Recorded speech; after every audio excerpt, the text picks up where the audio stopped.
Welcome to those who believe in the power of dreams and who would like to join me in exploration of life. Knowledge is power.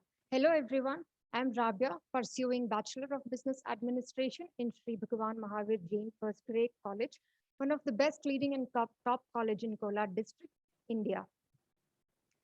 Lost time is never found again. So let me brief you about today's schedule. We have welcome speech at 12, followed by address by principal at 12:03, session 1 at 12:05, break at 12:40, session 2 at 12:50, and at last, vote of thanks at 1:20. It's my pleasure to welcome all the dignitaries present in this meeting.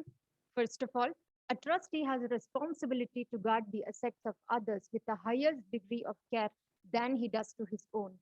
I would like to welcome our managing trustee, Sri Mahendra Kumar Munot. Next, I would love to welcome a person who really has the foundational experience of having taught successfully, our beloved principal, Dr. Rekha Sethi. I welcome you, ma'am. And also, I would like to welcome the resource person and speaker of today's event, Mr. David Andrew De Rosa, Head Change Manager at Ires Limited, Australia. If you have a person genuinely supporting you, then you are blessed. I'm grateful to welcome Mr. Toli Lazarus Prem Kumar, Head Department of Management Studies. I welcome you, sir. I welcome all the faculty members and students who are engrossed taking part in this international webinar, Change Management. Now I would like to call a respected principal, ma'am, Dr. Rekha Sethi, to address the international webinar. I request you to address the webinar, ma'am. Good afternoon, everybody. Good Am I audible? afternoon, ma'am. Good afternoon. Yes, ma'am. I'm audible? Yeah. At the outset, let me congratulate the Department of Management for having organized this international webinar. And the resource person who I'm proud to say is our own alumni, is our own student who is now in Australia and heading the change management division over there. I congratulate you for having reached these heights from the roots of KGF to an international level. And it's very nice to hear from people who are in trend now, who know what the upcoming trends are. Because when we generally talk about change management, people start looking at any concept of change management in the form of change in infrastructure, change in logistics, change in the kind of tables they have, the chairs they have. But people really need to understand, especially the students of BBA and any business administration need to understand that change in management basically does not mean the change in logistics, but basically means change in the culture and behavior of an existing system. And it is frequently, and I mean, it is the requirement of the day to day, because we need to understand the times have changed. So the concepts have changed, the thinking has changed. So there has to be a constant and continuous revision of what we keep doing. Maybe times of Hitlerism, thumb rules have now changed to becoming a system where you treat your colleagues, the management treats your colleagues as friends and more as team builders and not as people who work under them as they're just employees, but team builders.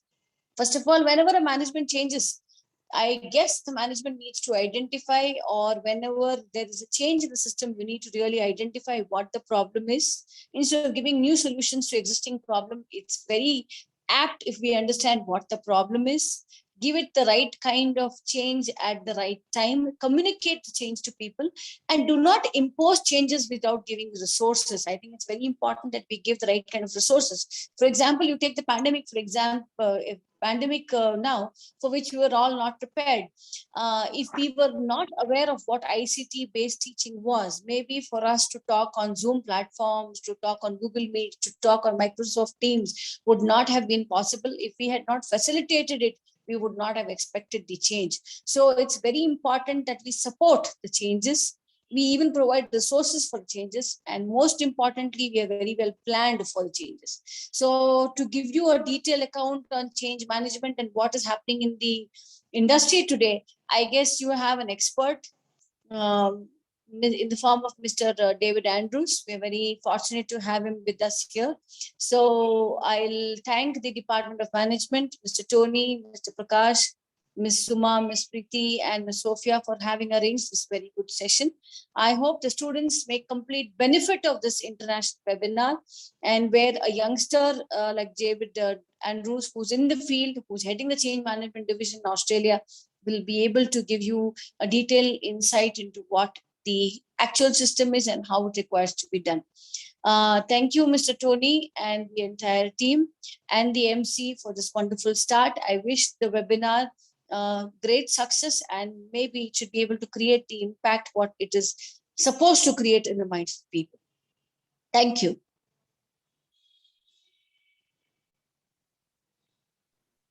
Thank you, Mom. Thank you so much for your words. Always we get much confidence by your words, Mom. Now it's time to hand over the session to Mr. David Andrew. I request you to start the session, sir. Excellent. Thank you. Thank you so much, ma'am. Although we haven't had the opportunity to meet when I was part of SPMJC, and I'm sure you're doing an excellent job, and would love to sometime catch up with you when things open up. But yeah, I'd like to say a very good afternoon to everyone on the call. Thank you for taking the time to attend this. Now, the subject itself is vast, and I don't want to overcomplicate it with giving you information that was just probably going to go over your head.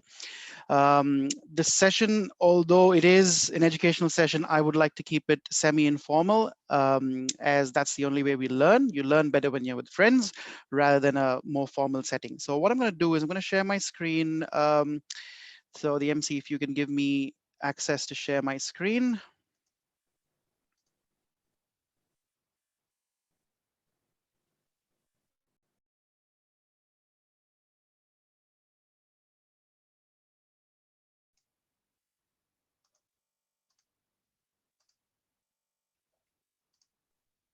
All right, you guys will need to let me have access to share my screen.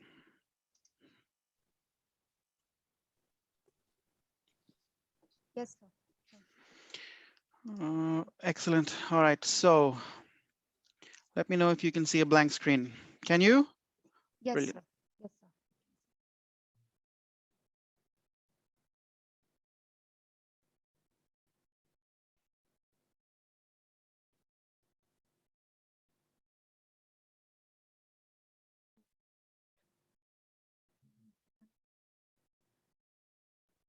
Sir, I request you to unmute your call. I was talking to myself.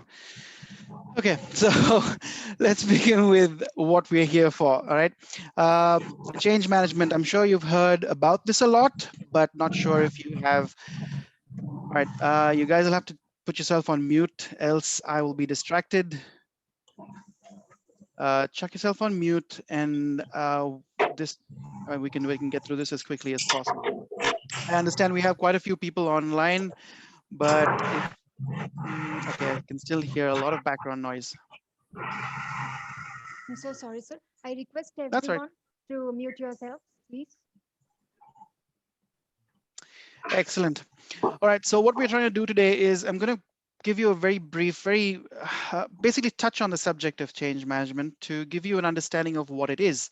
Sometimes people think they are, it's more of a tool, or it's more of something you need to learn, but it in a very simple sense, it is basically using common sense, which is not very prevalent in a lot of workers today.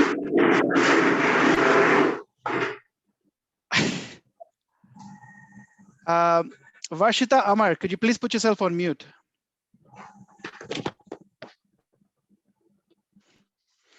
Thank you so much. Yeah, if that keeps happening, I'll lose my flow of thought. So please put yourself on mute. When I stop for questions, happy to take.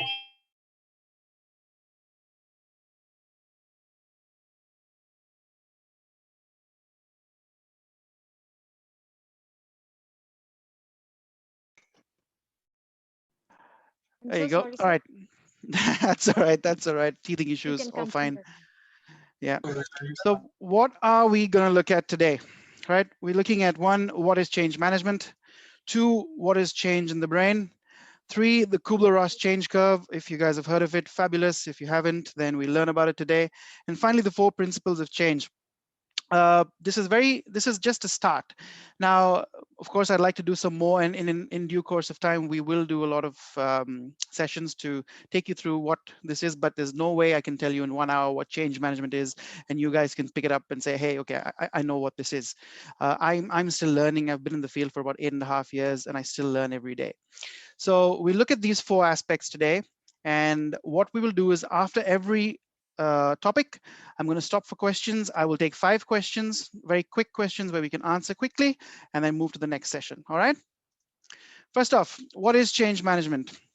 Change management to me is it's the art and science of managing people through a process to achieve predetermined outcomes. So it's very simple. You can get a dictionary meaning which would be completely different, but in the eyes of performance of change, there are three important things: people, process, and outcome.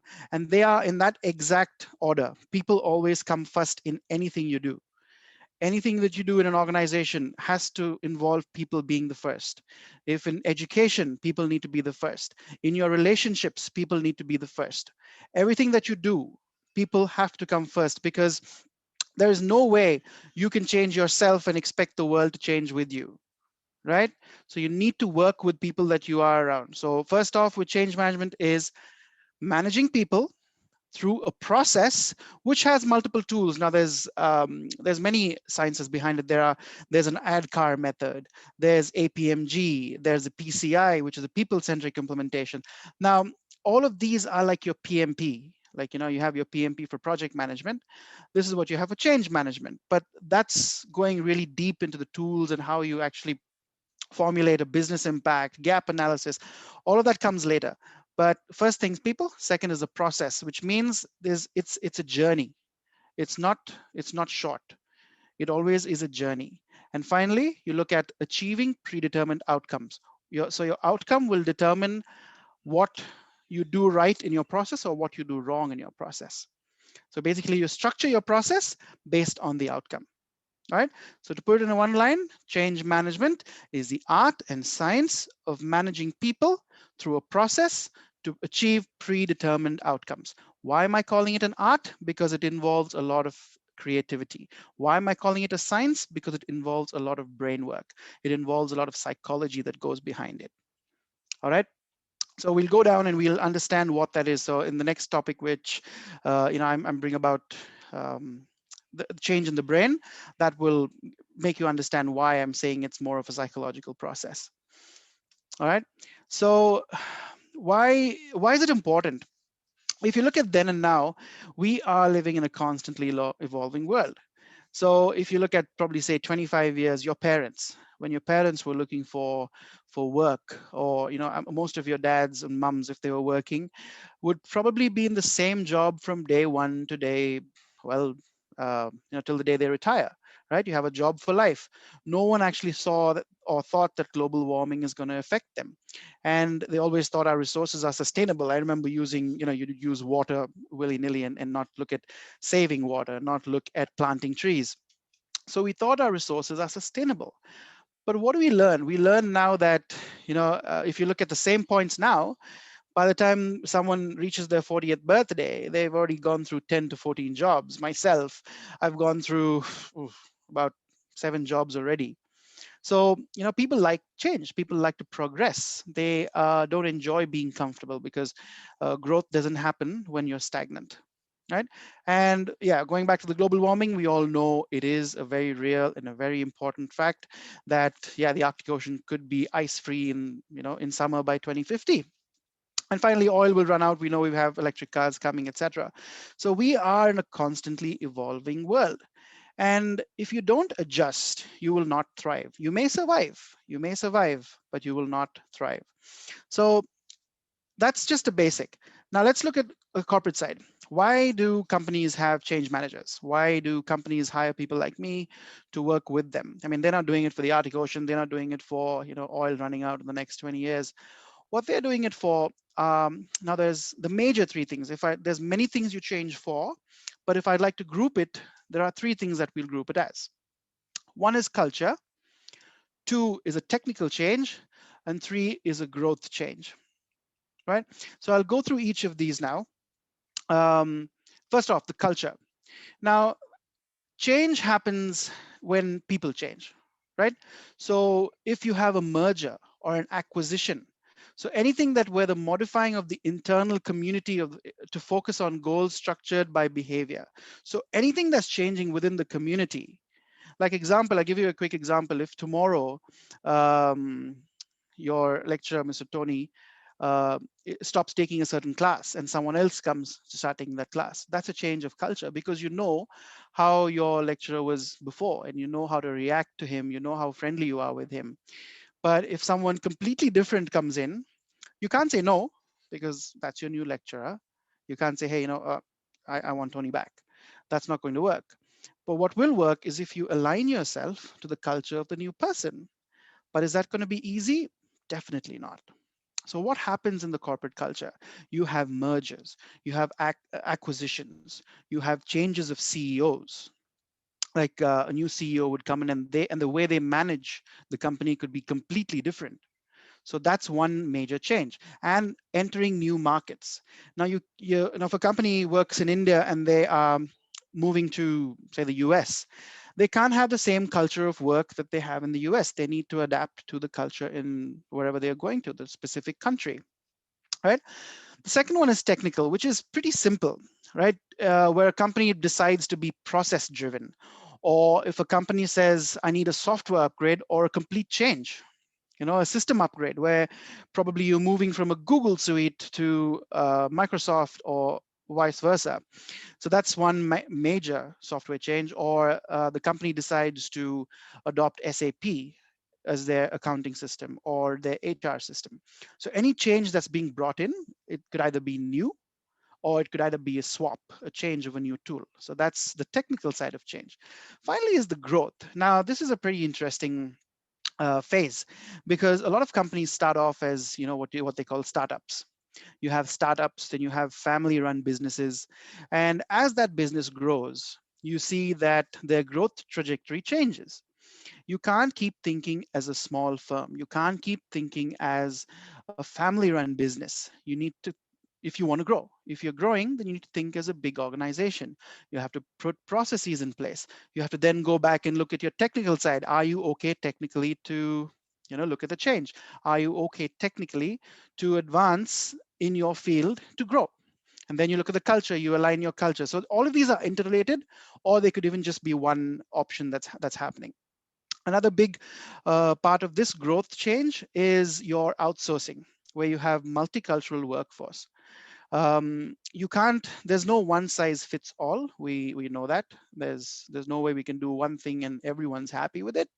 But what we can do is make sure that we can do what's right rather than do what someone likes.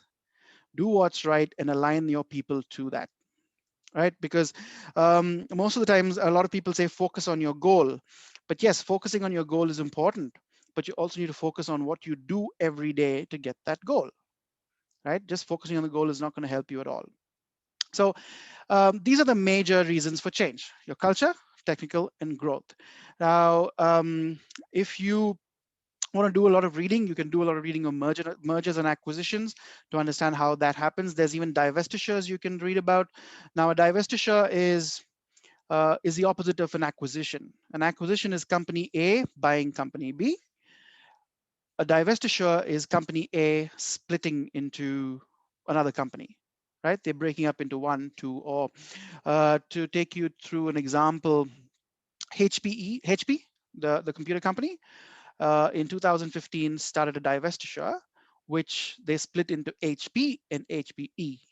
And then HPE again split into HPE and DXC. So that's what you call a divestiture. They split up to improvise on what their strengths are. All right, I'm going to pause for a second here and see if you have any questions. Raise your hand of course, on Zoom, and probably type your question in. I will answer it quickly, and then we'll move ahead. If I don't have any questions for in a minute, I'll move on then to the next topic.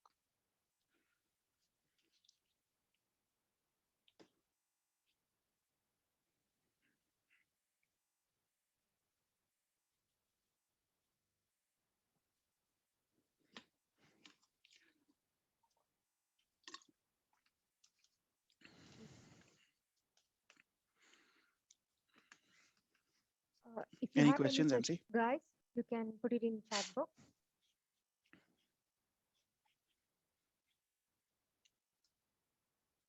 Okay, so you can continue. All right, cool.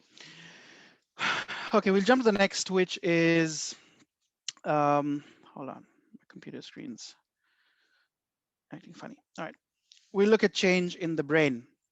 Now, how many of you know that change is not a mechanical process? It is a mental process, right? This is why learning is a difficult process, because it involves capturing something new and making it stick. It's as basic as a habit, right? It's as simple as brushing your teeth every morning. When you're a kid, your parents would need to, make you hold the brush and brush your teeth for you, and it was a bit of a pain. I mean, it was for me. But as you go, you learn, and every morning you don't need to tell yourself, all right, toothbrush in, up, down, back, forward, all of that. You don't need to do that, because your brain has learned how to brush your teeth. And this is a very simple example of how everything works. And a change in the brain is basically pain, right? Whenever there's a change in the brain, or in your circumstances, or in your environment, your brain looks at it as pain, exactly like pain. It's the same neural cortex that works with pain. So that's why breaking a habit is so difficult. So as humans, we like stability and being in control of what happens to us. How many of you would agree that if you are not in control of something, you tend to be aggravated? You tend to be, one, you could either go into depression, or two, you could get angry that something is not in your control. So these are the two emotions that play in a part in this. So basically, when you are going through a change, you are literally in a fight with the brain and its conscious level, because the brain, I'm sorry if this sounds very goes too psychological, but it's important for you to understand how it works at the ground level, so that you understand how you could learn your and see if it's something that you want to go get into. um, the the thing is, when you learn something, it happens in your conscious state, which uses a lot of energy in your brain. It's very energy intensive, which the brain doesn't like. Your brain is such a smart organ. It is always looking at making things easy. It will always find the easy way to do something, which is why whenever you want to learn something new, it takes time. And as you take time, once you learn the process, it then moves to your subconscious level. And your subconscious level can work, well, which is called, it's a part of the brain called the basal ganglia, which plays a key role in the development of emotions, memories, and pattern recognition. So if you look at a pattern, it will remember that. And then it keeps replicating it, so that you don't need to do something new all the time. Now, once that is done, it can probably, it works. Your brain can almost be shut down. It uses that little power, your subconscious. It uses very little power, which is why you can dream when you're not in your conscious state, when you're sleeping, which is not a conscious state, which is why you can dream, where you can switch off your entire brain and have something working on the inside. So that's what the brain likes to do. If it's something is in its subconscious, it likes to keep it that way. It does not like to change. So if you look at the points on the screen and say it's energy intensive to process new information, which is why the older you grow, the less elastic your brain is, and more difficult it is to learn. So learn as much as you can while you're young, right? Because learning a language is much easier when you're younger, because your brain is more elastic, right? So perceived differences, which is change, are detected as errors. So what does this mean? It means that if you're doing something new, the brain doesn't look at it as something new. It looks at it as something which is wrong. It's like, hey, this is not the pattern that you've been doing all this time. What are you doing? No, come back to this. And with that, what happens is your brain stops you from doing something, which is why you get angry, you go into denial. You're like, no, I don't want to change. That's what happens. And when you go through this change process, your brain has only one way of navigating it, right? It says error triggers the fear circuitry, which registers as pain. Now, your mind, it could be any change, a change of environment, a change of software, change, whatever change you're going through, the brain looks at it as a loss, like, grieving. So when you lose someone, your mind runs through a curve. And that's what we're going to look at next in the Kubler-Ross change curve. That's exactly what happens with any kind of change, whether small or large, right? So we'll move on to the Kubler-Ross change curve. I want to pause here. Has anyone heard of this before? Just probably say yes on the chat group if you have. I hope I'm not talking to the wall. There are, how many people are on this call? All I've heard is just the moderator. So have you guys heard of it? Yes, or if you haven't, say no.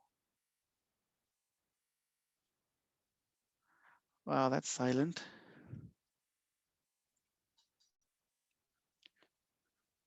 Tony sir, ask your folks to answer. Guys, this is not about me talking. If this is a case of me talking, I would have recorded this session and sent it to you, and you could have watched it whenever you wanted to. The idea is to interact as much as you can. Yes, we don't have a lot of time to interact, but whenever we have the time to take a pause for 2 minutes, interact. Tell me if you've heard something like this before. It would help me if I'm doing another session for you in the near future. It will help me to ensure that I give you something that you understand and something that you will help to grow rather than give you something that you don't even know anything about. So I'm asking you again on the chat window. I don't think I can see it. Moderator, has anyone answered?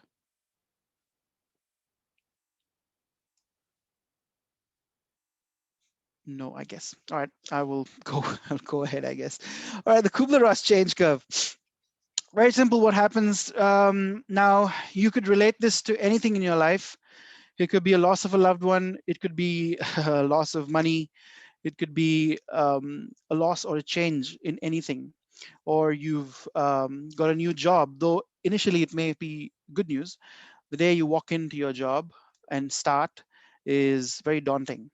So the first thing that your mind goes through is shock. It's like, whoa, what's happening here? So it takes stock as a shock and it tries to say, no, you know what? Then you go up to denial. So it says, no, I don't want this happening. This is very new to me. I don't want to change what I'm used to. And then with that height, you slump into something called the valley I'm so of. sorry to interrupt you, sir. Mhm. We will continue this session after a break of 10 minutes. I will need a couple of minutes to finish this, As per or I'll have to start schedule, again. we have 10 minutes of break, sir. Cool. Go ahead. No worries. Okay. Guys, please know this. Please rejoin the session using the same link after 10 minutes of break. Okay. At 12:50.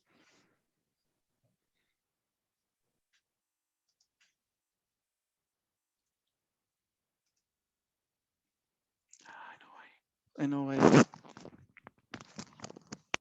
Okay. One more thing. All participants are required to fill the online feedback form without any mistakes. Okay. I hope you got me. Okay. Sorry? Login at, no, sir, I'm just telling participants to fill the online Okay. feedback. You can rejoin us after 10 minutes of break using the same link.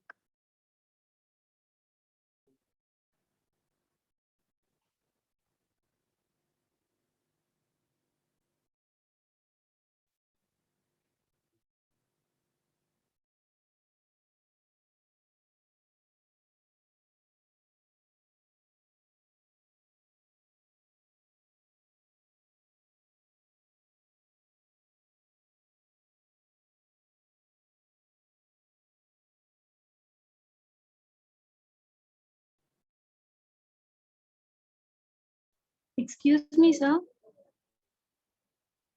Someone is speaking. Yeah, Varshita Amar. Yeah, actually the settings, the chat box settings must be changed. We can send the message only to Prakash, Yeah, sir. sorry for that. We understand. Yeah. We'll correct it. We'll correct it.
all the participants, you all rejoin us at 12:45 for the second session. And all your doubts and the questions at class, you can ask in the Zoom chat box to Mr. David.